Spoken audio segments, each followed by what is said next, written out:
Lyndon, is there any reason to assume that this would be something other than Osama bin Laden? Osama bin Laden is a controlled entity. Osama bin Laden is not an independent force. How you can blame Osama bin Laden? At some point you go in and kill him, and you say the problem was solved. But you never considered who created Osama bin Laden, and who protected him, and deployed his forces and main for these purposes. The year is 1985. Margaret Thatcher is the Prime Minister of Great Britain, and the world is locked in the height of the strategic context of the Cold War. The Kingdom of Saudi Arabia is looking to purchase a large number of advanced fighter jets to build up their air force. Saudi Prince Bandar bin Sultan, the official ambassador to the United States, as well as the de facto chief diplomat to Britain, the Soviet Union, and China, flew to London to meet directly with Prime Minister Margaret Thatcher to discuss an arms deal. An arms deal with implications for the world to this very day.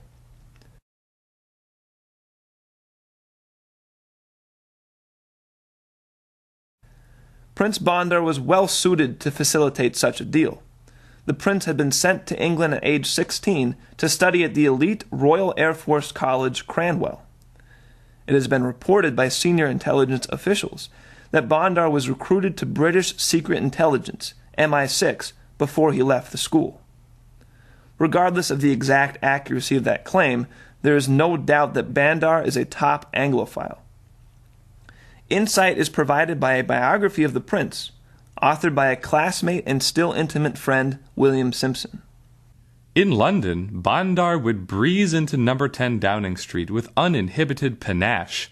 From Margaret Thatcher to John Major to Tony Blair, Bandar's access was extraordinary. The arms deal that Prince Bandar made with Prime Minister Thatcher was called Al-Yamama. As Bandar reported directly to his friend and author William Simpson about this arms deal, "When we first made the agreement, we had no contract. It was a handshake between me and Mrs. Thatcher in 10 Downing Street." The supplier of the aircraft was to be the British defense contractor BAE Systems, and the deal was set up as a barter agreement. BAE Systems would deliver Tornado and Hawk fighter jets to Saudi Arabia, and in return the Saudis would provide 1 supertanker of oil per day for the entire life of the Al-Yamama contracts.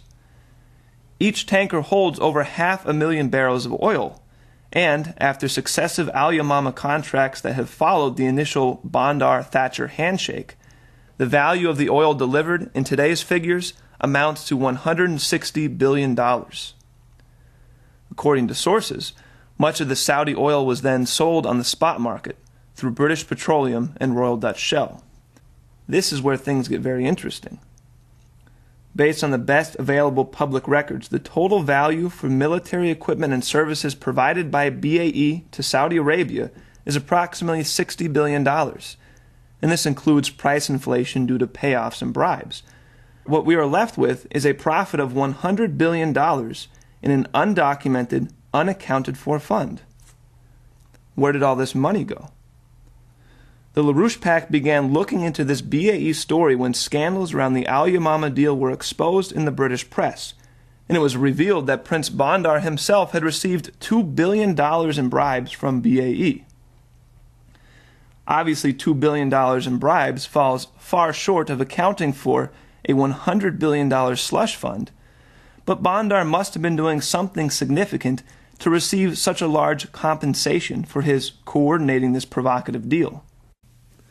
Although Al-Yamama constitutes a highly unconventional way of doing business, its lucrative spin-offs are the byproduct of a wholly political objective, a Saudi political objective and a British political objective. Al-Yamama is, first and foremost, a political contract. Negotiated at the height of the Cold War, its unique structure has enabled the Saudis to purchase weapons from around the globe to fund the fight against communism.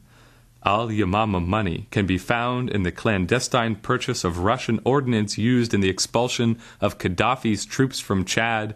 It can also be traced to arms bought from Egypt and other countries and sent to the Mujahideen in Afghanistan, fighting the Soviet occupying forces. The creation of such covert military capacities goes far beyond the Cold War. It was under these premises that much of the funding for radical terrorist groups was given cover. But, as in the case of the Mujahideen, the funding and support did not end after the fall of the wall. This covert military capacity was protected and used by the British Empire from then up through the present day. By the year 2000, the activities of Britain in protecting, aiding, harboring, and funding terrorists became so egregious that the LaRouche-affiliated Executive Intelligence Review sent a memorandum to the U.S. Secretary of State, Madeleine Albright, requesting that the United States government put Great Britain on the official U.S. list of states sponsoring terrorism. Among the clear-cut, devastating evidence presented, the memorandum lists official diplomatic protests to London from 12 other nations, which were being threatened by terrorist groupings receiving aid and protection from Great Britain. By the year 2000, Egypt, Israel, France, Algeria, Peru, Turkey, Germany, Libya, Nigeria, Yemen, Russia, and India had all submitted formal protest to the City of London.